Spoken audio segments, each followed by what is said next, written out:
भारतीय reserve bank, जिसे अक्सर आरबीआई कहा जाता है, भारतीय अर्थव्यवस्था के लिए एक मजबूत स्तंभ की तरह है। यह हमारे देश का केंद्रीय बैंक है। इसका मतलब है कि यह हमारे वित्तीय परिदृश्य को आकार देने में महत्वपूर्ण भूमिका निभाता है। जैसे एक रक्षक अपने संरक्षण में रहने वाले की रक्षा करता है, वैसे ही आरबीआई हमारी अर्थव्यवस्था की रक्षा करता है। यह स्थिरता सुनिश्चित करता है, विकास को बढ़ावा देता है और हमें वित्तीय तूफानों से बचाता है। आरबीआई का महत्व इसकी व्यापक जिम्मेदारियों से समझा जा सकता है। यह हमारी मुद्रा जारी करता है, यह सरकार के खातों का प्रबंधन करता है। आरबीआई पूरी बैंकिंग प्रणाली को भी नियंत्रित और पर्यवेक्षण करता है। सबसे छोटे ग्रामीण बैंक से लेकर सबसे बड़े वित्तीय संस्थान तक सभी आरबीआई की निगरानी में काम करते हैं। हमारे दैनिक जीवन पर आरबीआई का प्रभाव निर्विवाद है। हर बार जब हम एटीएम से पैसे निकालते हैं या डिजिटल पेमेंट ऐप का इस्तेमाल करते हैं, तो हम आरबीआई द्वारा नियंत्रित सिस्टम के साथ बातचीत कर रहे होते हैं। जब व्यवसाय विस्तार करने के लिए ऋण लेते हैं या व्यक्ति अपनी बचत का निवेश करते हैं, तो वे आरबीआई द्वारा निर्धारित ढांचे के भीतर ऐसा करते हैं। संक्षेप में, आरबीआई हमारे आर्थिक ऑर्केस्ट्रा का मूक संचालक है। यह सुनिश्चित करता है कि सभी उपकरण सामंजस्य में बजें, जिससे विकास और समृद्धि का एक संगीत बने। भारतीय रिजर्व बैंक का जन्म रातों रात नहीं हुआ। यह स्वतंत्रता से पहले के भारत में एक मजबूत वित्तीय प्रणाली की आवश्यकता से उभरा। 1935 में भारतीय रिजर्व बैंक अधिनियम 1934 के तहत स्थापित आरबीआई शुरू में एक निजी स्वामित्व वाली संस्था के रूप में संचालित होता था। इसका मुख्यालय कलकत्ता में था, जिसे अब कोलकाता के नाम से जाना जाता है। आरबीआई के निर्माण का प्राथमिक कारण भारत की मुद्रा और ऋण प्रणाली को व्यवस्थित करना था। इसकी स्थापना से पहले वित्तीय परिदृश्य खंडित था, कई मुद्राएं प्रचलन में थीं और केंद्रीकृत नियंत्रण का अभाव था। आरबीआई का आगमन एक अधिक संगठित और विनियमित वित्तीय प्रणाली की शुरुआत का प्रतीक था। अपने शुरुआती वर्षों में आरबीआई ने देश के मुद्रा भंडार के प्रबंधन, बैंक नोट जारी करने और सरकार के लिए एक बैंकर के रूप में कार्य करने पर ध्यान केंद्रित किया। इसने द्वितीय विश्व युद्ध के प्रयासों के वित्त पोषण में महत्वपूर्ण भूमिका निभाई, जिससे राष्ट्र के वित्तीय ढांचे में इसका महत्व और मजबूत हुआ। तेजी से बदलती दुनिया की चुनौतियों के बावजूद आरबीआई ने खुद को एक महत्वपूर्ण संस्थान के रूप में स्थापित किया। इसने एक आधुनिक और लचीला वित्तीय प्रणाली की नींव रखी, जिसने बाद में भारत की आर्थिक स्वतंत्रता की यात्रा में महत्वपूर्ण भूमिका निभाई।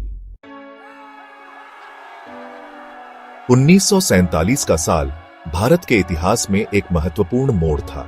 स्वतंत्रता के साथ नई चुनौतियां और अवसर आए और आरबीआई खुद को इस परिवर्तन के केंद्र में पाया। 1949 में आरबीआई का राष्ट्रीयकरण किया गया और यह भारत सरकार की पूर्ण स्वामित्व वाली संस्था बन गई। इस कदम ने राष्ट्र की वित्तीय संप्रभुता के संरक्षक के रूप में अपनी भूमिका को मजबूत किया। स्वतंत्रता के बाद आरबीआई की जिम्मेदारियां काफी बढ़ गई। नया राष्ट्र अपनी अर्थव्यवस्था के निर्माण और अपने नागरिकों के उत्थान पर केंद्रित था। इसके लिए एक मजबूत बैंकिंग प्रणाली की आवश्यकता थी, जो विकास पहलों के लिए धन उपलब्ध करा सके। आरबीआई इस अवसर पर खरा उतरा और देश भर में बैंकिंग सेवाओं के विस्तार में सक्रिय भूमिका निभाई। इस अवधि के दौरान आरबीआई द्वारा की गई प्रमुख पहलों में से एक 1969 में प्रमुख वाणिज्यिक बैंकों का राष्ट्रीयकरण था। इस साहसिक कदम का उद्देश्य यह सुनिश्चित करना था कि बैंकिंग सेवाएं देश के हर कोने तक पहुंचे, वित्तीय समावेशन को बढ़ावा मिले और ग्रामीण विकास का समर्थन हो। आरबीआई का ध्यान केवल बैंकिंग नेटवर्क के विस्तार से आगे तक था। इसने वित्तीय क्षेत्र को विनियमित करने, स्थिरता सुनिश्चित करने और संकटों को रोकने में भी महत्वपूर्ण भूमिका निभाई। इसने ऋण को नियंत्रित करने, विदेशी मुद्रा भंडार का प्रबंधन करने और वित्तीय साक्षरता को बढ़ावा देने के उपाय लागू किए। आरबीआई द्वारा उठाया गया प्रत्येक कदम राष्ट्र की आर्थिक रीढ़ को मजबूत करने के उद्देश्य से था। भाग 4, उदारीकरण और उसके बाद 1991 के सुधारों को नेविगेट करना।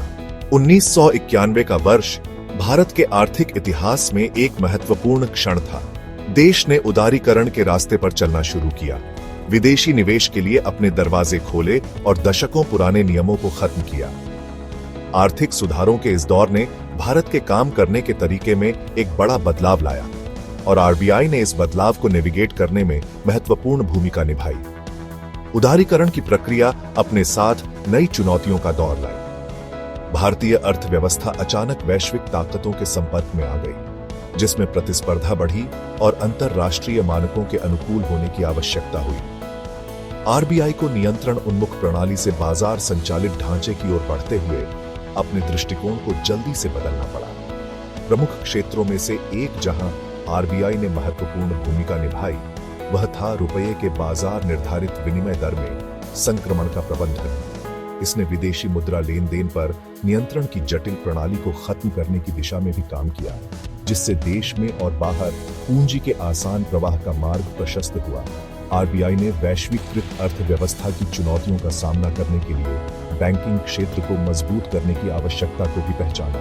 इसने बैंकों के लिए विवेकपूर्ण मानदंड पेश किए, नियमों को कड़ा किया और दक्षता और प्रतिस्पर्धात्मकता में सुधार के लिए विलय और अधिग्रहण को प्रोत्साहित किया। इन उपायों का उद्देश्य एक ऐसी बैंकिंग प्रणाली बनाना था जो न केवल मजबूत हो बल्कि वैश्विक अर्थव्यवस्था के साथ भारत के एकीकरण का समर्थन करने में भी सक्षम हो। भाग 5, डिजिटल युग को अपनाना, आरबीआई और कैशलेस इंडिया का उदय। जैसे जैसे तकनीक तेजी से आगे बढ़ी, आरबीआई ने वित्तीय क्षेत्र में डिजिटलीकरण की परिवर्तनकारी क्षमता को पहचाना। इसने इस बदलाव को अपनाया, डिजिटल बैंकिंग को बढ़ावा देने और कैशलेस लेन देन के युग की शुरुआत करने के लिए पहल की। इस दूरदर्शी दृष्टिकोण ने भारतीयों के अपने वित्त का प्रबंधन करने के तरीके में क्रांति ला दी है, जिससे लेन देन तेज, आसान और अधिक सुलभ हो गया है।